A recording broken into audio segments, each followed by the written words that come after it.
Hello everyone, welcome to Talk of Good Games match preview. Manchester United against West Ham United. The battle for fourth is on at the Theatre of Dreams. Gonzo, kicking off as always. Can I get your thoughts on our opponents, please? Yeah, they're a bit bonkers, really, at the moment. How the mighty have fallen, really. Obviously, as is the timing where West Ham's concerned, they seem to be getting themselves sorted just in time for us to play them. It's very, very difficult to in a preview, Geo. You know, not that we would do a video just about Man United, but it would require a whole video. I'm sure that there's various Man United channels who have spent months trying to work out what was going on. If I could surmise it really quickly, I've made a shambles of it since Sir Alex Ferguson and David Gill left, and they've had no direction and they've had no structure at all. When I say they're sorting themselves out, I mean the configuration of the starting 11. I don't think as a club they've remotely started to sort themselves out, as the dithering over the appointment of Conte would demonstrate. They not only do they not have any direction, they don't seem to have any courage in their convictions or to know what to do, who to appoint or when to appoint them, or even have any sort. It's this problem when you've got non-football people in charge of a football club. Anyone else on the grapevine within football would have known that Conte was about to sign for Tottenham. If Man United had their ear to the ground and they didn't have marketing people in football in jobs and a set of owners who just didn't really associate with other footballing owners, Man United would have known that Tottenham were about to get Conte, and Man United would have gone in there because Conte apparently wanted to go to Man United. Man United would have gone in there and they would have taken him, but they've got another stopgap. And they just continue in doing that. Maybe they've got bigger plans for the future. In terms of a strategy, Woodward's gone now, so that would indicate that maybe they have. But as far as Man United is concerned, they're a shambles. And as I said before, they're not a million miles away from Man City. They're 2 million miles away from Man City. Man City, not geographically, of course, but in terms of the stature and the status of the football clubs. Yeah, it's a right circus at the minute. It has been for a few years now. When they change something, whether they get a star signing in or they change the manager, all they're doing is essentially swapping one performer for the other. They're just switching clowns up, really, saying, well, you've had enough of him. That's that entertainment done. We'll get him off. Now, here's our next act. Here's the one that's going to entertain everybody that's not a Man United fan. And we're enjoying it. You know, the fear factor for Man United has been gone for a while. The fear factor from Old Trafford has been gone for a while, and it doesn't look like it's coming back anytime soon either. How they're genuinely competing for fourth at the minute, and you hear with their transfer rumours and stuff about how they will not sell to West Ham or Tottenham because they're worried about the race for fourth and stuff. And can you imagine telling a ManWHU fan 15, 20 years ago that this is where you are going to be? You are going to be fighting for fourth against West Ham. Yeah, behave, get away from yourself. Look at the infrastructure of the club. Look at the way we're set up. We are run perfectly off the pitch and on the pitch. We're pioneers in the world of football in the way that we go about our branding and stuff like that. We are leading from the front. Well, now they're chasing, and you don't have any faith or confidence that they're going to get back up there with them. Like you said, they're miles away from Manchester City, but not just them. Liverpool, Chelsea. Chelsea are playing poorly at the minute, but off the pitch, Chelsea are miles away from Man United and stuff, and they've fallen hard. But Ralph Rangnick's come in, Gonzo. What do you make of the job he's been doing so far? Slow, really slow. They needed an impact. They needed an impetus. They needed somebody to come in and be lots better than Ole Gunnar Solskjaer, not comparable with Ole Gunnar Solskjaer. That was the whole point. They might. I look at Rangnick and think you might as well have stuck with Solskjaer because I don't see the uplift that's there. Yes, that I understand that he's starting to get a tune out of Fernandes now. But let's be fair. Let's be fair on Solskjaer. I didn't rate him at all. For much of Solskjaer's reign, Solskjaer was getting a tune out of Fernandes as well. So I don't see any massive uplift there. I don't. What Man United would have wanted was a manager to come in and then say, right, okay, look at these wonderful players. I suppose I've got Paul Pogba, one of the best midfielders in the world. I've got Cristiano Ronaldo, the biggest, highest record goal scorer in the whole history of the game. He's there as well. We've got this wonderful winger, Jadon Sancho, so on and so forth. You can go on and you can list £85 million centre-backs. And actually, we've got it here. We don't need to do an awful lot more. That's really what they needed, someone to come in. We've got a world-class team here. Very, very small tweaks. And now you're going to see us from now until the end of the season. But never mind fourth. We're going to be going for second, actually. And obviously, I couldn't say that publicly to do that, but there's no difference, mate. There's no difference. They've swapped one average manager for another one. Yeah, I think what he's trying to do is make wholesale changes, which is all very well and good if he's on a 4-year contract. But when he's currently here till the summer for now, it seems like he's doing the next manager's job. And I guess that is what he's here to do. He's trying to get Man United cleaned up a little bit into a good position for somebody to then take them further forward. And I believe he wants a manager's job going forward as well. But, the whole sort of, if you want to call it a Martial row, a bit of a Ronaldo row and stuff. And he's obviously left Maguire out recently. I know he was out because of injury, but he's not got straight back into the team. And there's rumours that he's told his bosses at Man United that Maguire, Wan-Bissaka and Shaw aren't good enough for Man U and stuff. And you think, well, this is brave. This is a manager that's not afraid to collide with the big names at Man United. And that's what they need. They need a manager with a bit of bollocks, to be honest with you. This is actually, I don't care who you are. If you're not what's right for the team, out.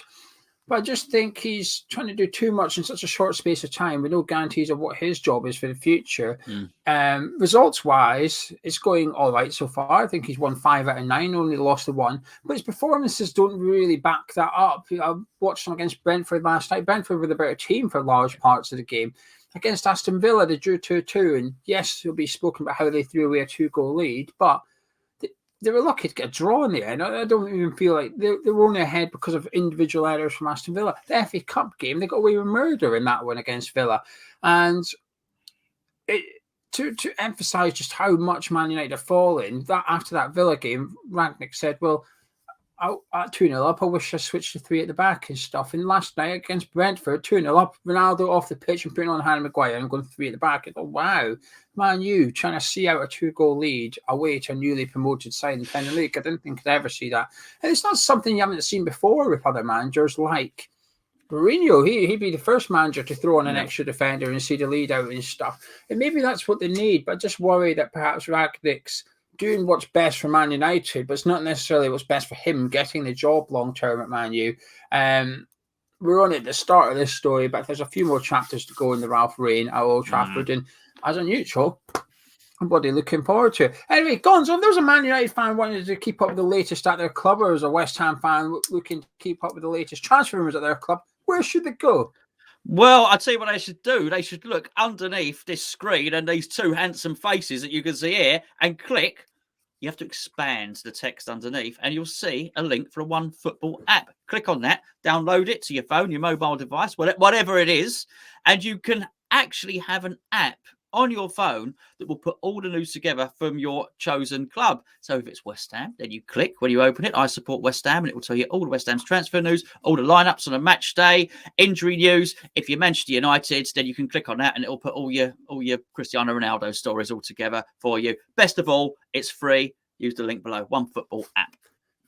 You've just mentioned him, Ronaldo. A bit of a saga going on with him at the minute. He did that interview, basically saying the mentality of the club's not good enough. This is not where Man United is meant to be. This is not where Ronaldo, want to be. It's not good enough. Substitute against Brentford, had a little mini stroppy, you want to call it that. Obviously, the cameras were loving it, trying to focus in on the manager and Ronaldo having a discussion. What do you make of the whole Ronaldo thing? Well, he's right and he's wrong. He's right in what he says. He's wrong to be saying it. It's at the point where he made the decision, and I'm pretty sure it was the wrong decision. He went to the wrong club. That he has to then accept it, and he has to sort of toe the line. Particularly, bear in mind, he has a history with the club. The fans are very fond of him. The fans didn't turn on him when he went to Man United, went to Real Madrid, or anything like that. They've always thought of Cristiano Ronaldo as one of their own. And I think he owes the fans not to do that, actually. I think the Man United fans deserve a little bit better than the strop. The trouble is he's become too big, for the game in many respects. What Cristiano Ronaldo really needed to do, bearing in mind he's got a year or two on Messi, but he's not as broken as Messi in terms of his body's not as broken as Messi. He's still, really in a really fit physical specimen, isn't he? What he needed was to go to a top team, just be the centre forward, really. And for the last couple of years of his career, get another 70 or 80 goals. That's what Ronaldo needed, just to put himself up there where, I ain't going to be cool. He's already the top ever international goal scorer. people have always not mocked Pele's record, but there's a lot of it you can't really count. Legitimately in top leagues, in Syria, in La Liga, and in the Premier League, in the Champions League, Ronaldo has scored more goals than anyone. So he needed just as I say, another couple of seasons of top league, spearheading a good team. He didn't need to go to a team that was in a complete mess and is really badly run. But he has ended up at a team that's in a complete mess and is really badly run. But the thing is, he doesn't need to say it. That's the other thing, Gio. He doesn't need to articulate it. We all know it. We all know that, and we can all see what's happening. And I think he'd get a lot more respect off of people and a lot more sympathy, actually, if he didn't throw his toys out the pram. If actually, Ronaldo did himself a lot of good if he was the one to be seen running around that pitch and trying to get a tune out of, I know Rashford scored last night, but he struggled, trying to get a tune out of Rashford, helping some of the young players to act like an elder statesman. A lot of those players playing at that, for that team and in the youth academy would have had posters of Ronaldo up on their wall. He is a global superstar. He's there to set an example. And I think he's Cristiano Ronaldo. No one cares about Cristiano Ronaldo quite as much as Cristiano Ronaldo. And I think it shows a little bit. So I've been a bit disappointed by what I've seen, really. Apart from him, any players you admire? Yeah, they've got plenty good. I just quite like Wan-Bissaka, actually. I think he's defensively, one of the better fullbacks in the league, actually. Wouldn't agree with what the manager said there. I think Luke Shaw's actually a good player. He's picked on some funny players. Are they Man United players? I guess Man United would generally have a fullback that can defend and attack a little bit better than he is, than maybe Wan-Bissaka does there. But it's hard. I admire the skill of Paul Pogba. I've just spoken about a player of bad attitude. Paul Pogba was another one with bad attitude. Paul Pogba turns up when Paul Pogba wants to turn up, and he's I don't know. Don't like it at all, really. I like Mata. There's a nice. That's the most random. No, because he's a good guy and he's a solid character. He's not the best player. They're not by a long shot. He's not in the best 15 players at Man United. But I tell you what, they could do with a few more characters like him. It's really hard. McTominay has been a steady Eddie. I'll give him that. It's a sort of character and personality, and I give it 100% that you want there. And I'm not surprised that any managers look at that and they see McTominay, who doesn't have a tenth of the ability of Paul Pogba, but they still look at McTominay and think, actually, I'd rather have him in my team. And even Fred, think, you know what, I'll get him in there. At least he'll put in a shift. They know what they're getting from these players. Rashford. It's time for Rashford to move forward now, Gio. It's time for him to move forward. I have got every respect for what Marcus Rashford's done. You know me. I've been the guy at the food banks. I absolutely have. What he has done in getting at government level to get meals for children, to get food in kids' bellies, I think is remarkable. I really do. And I tell you what, all that stuff that he's done for that is appreciated by anyone that's ever struggled. But I feel he's almost lost a couple of years of his career because of it. I think now, make your foundation, let someone else run it. The charity work is great. You can pick that stuff up when you're 35 now. You've laid the foundations. Play some football now, mate, because he looks like he's got the weight of the world on his shoulders for the past 2 years. He's still a young man. Get out there. He's so skillful. He's got such a really accurate and firm shot on him. Pacey, just get back, mate. Lighten the load on your shoulders. Get out there, play some football, and make yourself the best English talent that there was a couple of years ago in the game. I'd like to see him get back to that. He deserves it. I never thought I'd say this. David De Gea, best keeper in the league this season. I do. I thought he was finished. I thought he was washed up. I keep comparing him to Lloris because I thought the same about him as well. And even Kasper Schmeichel had a period where I thought he was maybe getting past it a little bit, bang, back to his best. But David De Gea has gone from world class to crikey. He peaked a little bit early. What's happened to him? And he's back to world class again this season. I think there's been some really good goalkeepers in the Premier League. I think Jose Sa has been very impressive at Wolves as well. But I do think De Gea has just been better than the rest of them. It wasn't for him. I think Man United would be further down the table, to be honest with you. Man United have lost games this season, and he's the man of match. He stopped it from being an embarrassment. He's kept that a 1-0 goal deficit or something like that. I think he's been absolutely phenomenal, and I never expected him to bounce back the way he has. What a season he is. Not just a season, beyond that, but this season in particular, he's stepped up a further notch as well. Also McTominay for obvious reasons, but I do genuinely think he's a fantastic footballer, and watching him in the last couple of games, Rangnick came in, he played that 4-2-2-2-2 or whatever it is, that 3-2, and it didn't work at all. It was just bad. So he changed it up, went to like a 4-2-3-1 very briefly. Didn't work. He's now gone to 4-3-3 last night. He's speaking about how he wants to have 2 number 8s sitting in midfield with a sort of number 6 behind him. And Scott McTominay was that number 6 last night. In the last month or so, I mean, he's been Man United's best player. He's been running the games for Man United in the centre of the pitch. I do genuinely think he's a fantastic footballer. And he's very much like, almost like similar to what Darren Fletcher was under Alex Ferguson. Yes, he doesn't have the talent of some of the other players in the team or anything like that, but you need players that they're the glue of the team. They're what makes it tick. They go about their business quietly a little bit, and they don't have the branding as what other players do at Man United. The personality, the bank balances or anything like that, but it's not all about superstars. If you have a team of superstars, it just won't work. There's a few examples over the year where it has, but even the Real Madrids of the Galacticos and stuff, you still have 1 or 2 in there that perhaps weren't as fancy as the rest of them, but you needed them. They were pivotal. Scott McTominay is a bit like that. And then recently, Elanga, he's come in from nowhere the last couple of games. Don't know loads about him prior to seeing him. He's a bit like Mason Greenwood. Before Mason Greenwood played for Man U, you knew about Mason Greenwood. Everyone had heard of him before he'd even featured for the first team. A bit like Harvey Elliott over at Liverpool and stuff. There's just some youngsters in the Premier League you know of before they've even kicked the ball. And Alanga's a bit like that as well. And he's come in. I thought he's looked fantastic down that left-hand side for them in the last couple of games. A breath of fresh air, actually. And it's almost like, it's going to sound a bit harsh, what they thought they were buying in Jadon Sancho, that directness, that pace, that winger, he's providing it. A bit of a joy to watch, if you like. So, yeah, plenty of good players at Man United, but there's our picks. But we're going to talk about West Ham United now and a couple of big bits of news, which we all know about, which is Thomas Souček is back after his COVID isolation, and Kurt Zouma is also expected to be in the team on Saturday. And that's where we want to start, Gonzo. Let's go straight into the centre-back position, because we weren't too keen on the performances against Leeds United, but even if they played well, Kurt Zouma was still going to have to come back in. So, A, how good to see Kurt back, and B, who would you like to see play alongside him? Do you know what? I have just changed my mind. Oh, I know what you would do.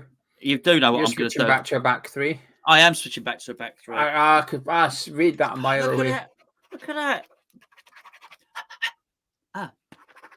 Crap. I'll have to try and make it up. Okay. Yeah, because I don't want Zouma playing on that left side of defence. So I'm going to play a back 3. So I'm going to play him at the centre of defence, Zouma, I think, for this one. Which is going to lead on to the question. Again. Right? No. I know. No. I thought that anyway. No. You've no, not on this particular one. No, I don't want him playing there. And Diop sort of kippered himself, really, with his last performance, I think, on that. So I think I'd have a back 3, the 3 centre halves of Dawson, Zouma in the middle, and Cresswell on the left. I'm going to go for Zouma, obviously, on the right, and I'm going to put Diop next to him.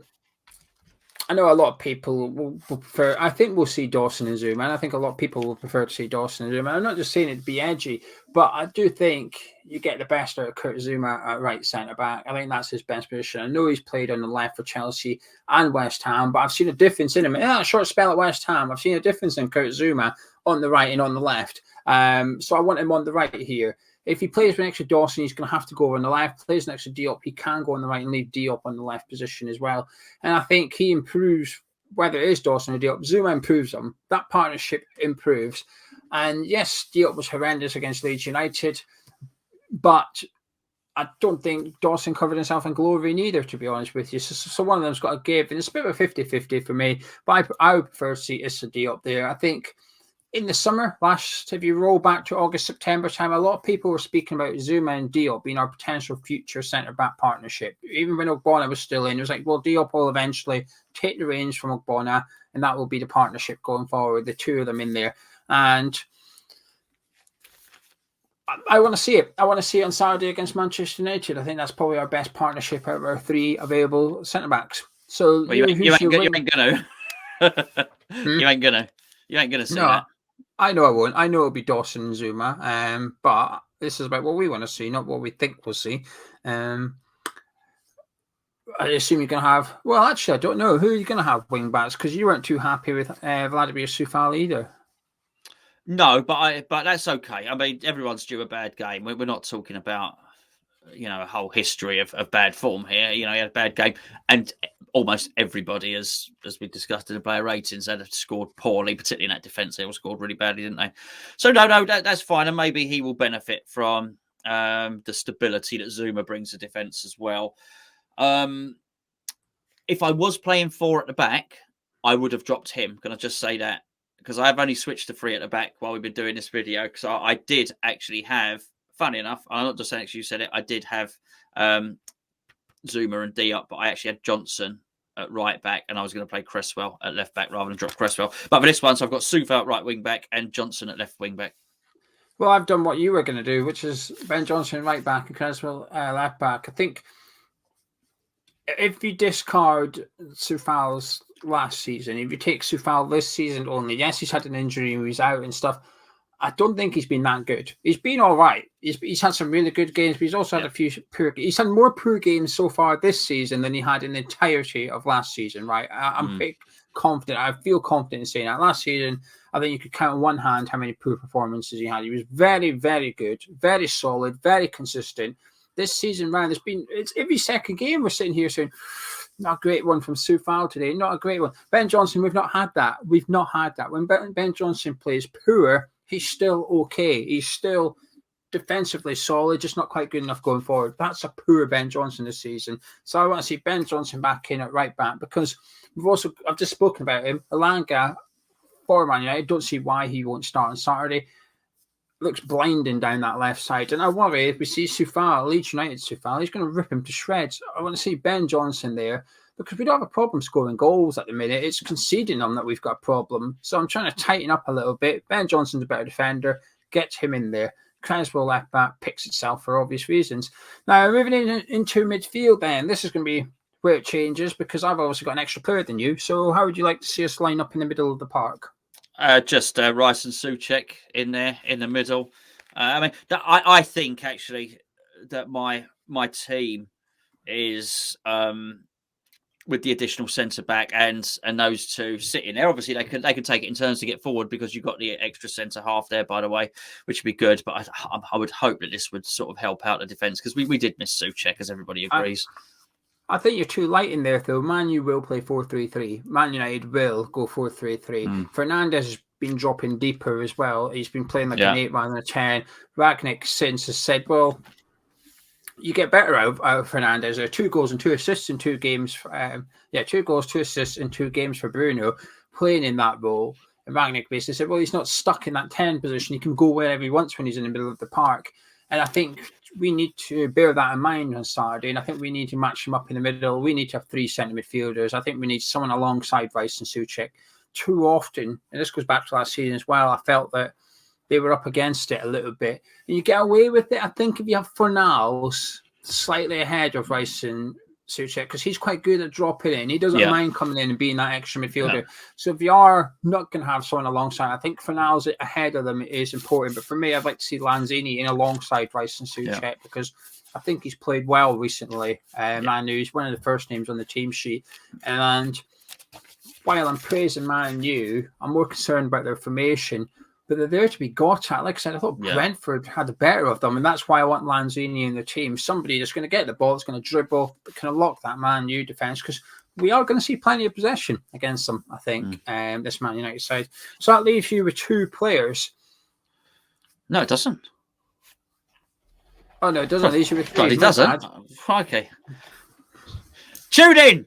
Tomorrow we'll be discussing our 13-a-side West Ham teams, Bowen and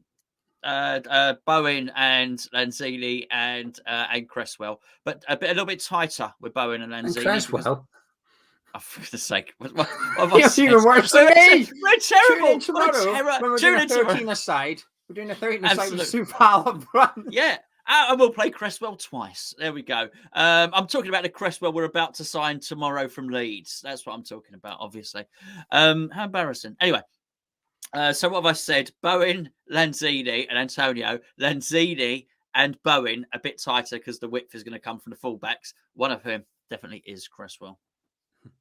I've gone with, similar to you, obviously, Antonio up front with Bowen, and I put Fornals behind just because it's a 50-50 between him and Vlasic, really. If you had to pick between Vlasic and Fornals, by the way, I know you've not got room for either in your team, but let's just say you were playing four at the back. Which one would you go for? Fornals was in. Fornals was in my book. Yeah, I agree with you. I think he looked good. I thought he looked good against Leeds. He was looking creative, looking fresh, looking up for it. And I think you need a little bit of that when you go to Man United. It's like what we've just been speaking about Man United. While you have all the talent and stuff, you need to back it up with a little bit extra. I think Fornals carries that.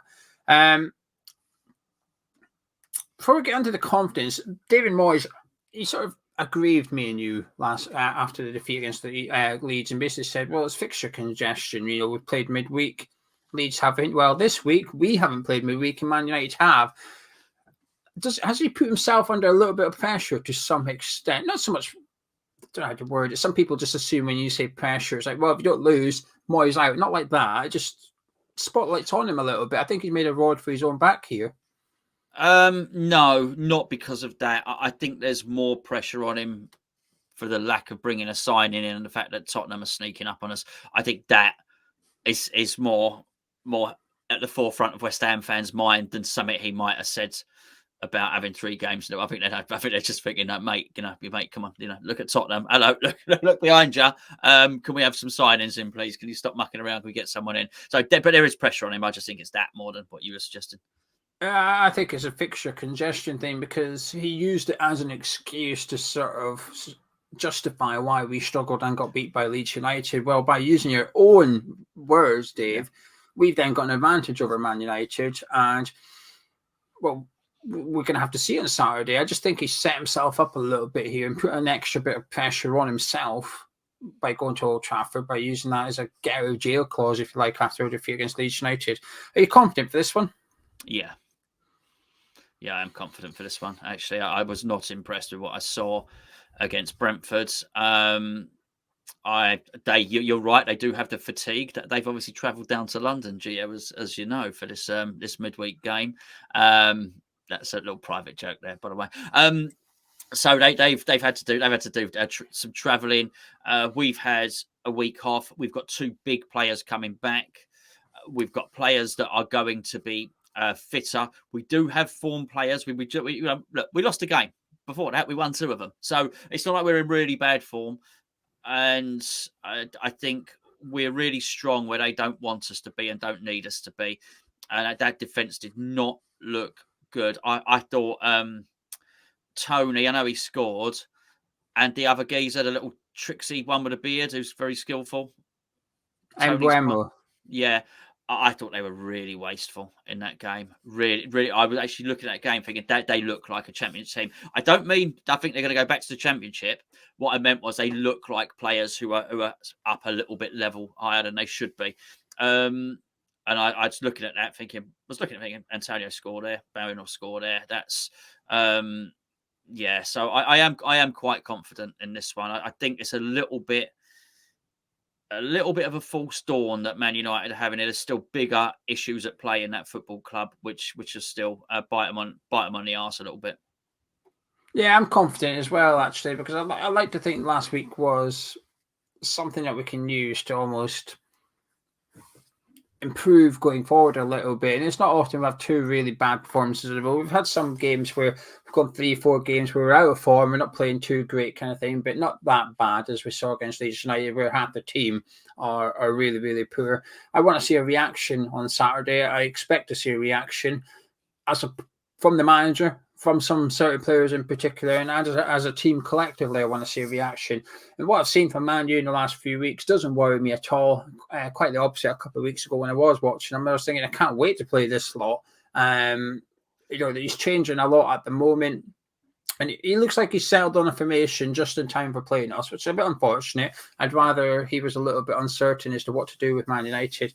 But I just think we have to make this one count. There is a bit of pressure on us to get the win now with results going against us elsewhere, as you say. and other teams around us looking good. And at the minute, we've been looking all right, but nothing great. And certainly, Man United are. We have to take advantage of all this on Saturday. It's a big game for us. It's a big 3 points, and we need 3 points. Anything else, and it's mental to say this when we're going to Man United away, but anything other than 3 points isn't quite good enough for us this season. Simple as that. The bench will get a little bit stronger in comparison to last week with the return of Zuma and Souček. It means that, well, going by our teams, Vlasic and a centre-back drops to the bench and makes it a little bit better. But I want to see bravery from Moyes. Okaflex has scored another tremendous goal for the under-23s during the week. Let's not have MANWHU and Yarmolenko on the bench. I know he will, but there's no point. There's no point having them. Let's see something. Let's see a little bit of bravery from the manager with his team selection, with the bench selection, with the way that we play on Saturday, please. And with all that in mind, Gonzo, may I have your score prediction? Yeah, I think I'm looking forward to it. I think we'll be fired up. I think we'll start really quickly as well. Really quickly. I think Man United's confidence is paper thin. And I do mean paper thin. Take nothing to puncture it at all. Take nothing to make that crowd, that Old Trafford crowd, nervous. Really easy. And I'll be looking to do that straight away. Let's get at them. Let's bully them. And let's get back to our bully. And let's get back to Davy Moyes' West Ham. Let's get the big fellas in there. Zuma's back. Big Sue's there. Let's get up there. Let's bully them, right? And let's nullify the crowd at Old Trafford. We'll be loud because we've got the best away fans. And I just think let's go for it. High intensity, and I fancy us to win 3-1. I wonder what you were going to go for. I knew it was going to be 1-something, but I wasn't sure what it was. When I watched them against Norwich, they were not very good at defending set pieces, Man United. They really weren't. And I thought, oh, hello. This is obviously maybe Rangnick's way of doing like half zonal, half man marking. I thought that's something we can take advantage of when we play them. They've not been too bad the last couple of games. But it's still there to be exploited a little bit. And we have to go there and win. And while, like I said, he's trying to get things under control a little bit. We've heard stories just 2 weeks ago about how the squad aren't too keen on his new methods. The fact that they're in training until 5 p.m. They're not used to it and they don't like it. It's dark when they leave Old Trafford. They're not happy. They don't want to be leaving Carrington at 5 p.m. and it's dark. They're not happy about it. Well, I want to see a switch of lights off at Old Trafford early doors and get stuck into them. And if we turn it into a bit of a battle, and like you said, a little bit bullying, I think we'll be all right in this game. I'm going to say Manchester United 1, West Ham United 2. I'm going to go for a win as well. I fancy it, Gonzo. Anyway, Hamish Chat is your one-stop shop for everything you need on the West Ham match day. So you've got the preview. On Saturday morning, we'll have our breakfast show. Then we'll have the build-up show prior to the game, as well as Charlie doing his watch-along. And then we'll have the live review as well. So everything you need is right here on this channel. Do drop a subscription to the channel if you haven't. It's completely free. Drop a like on the preview if you can. Let's have a Gonzo. Catch you in a bit.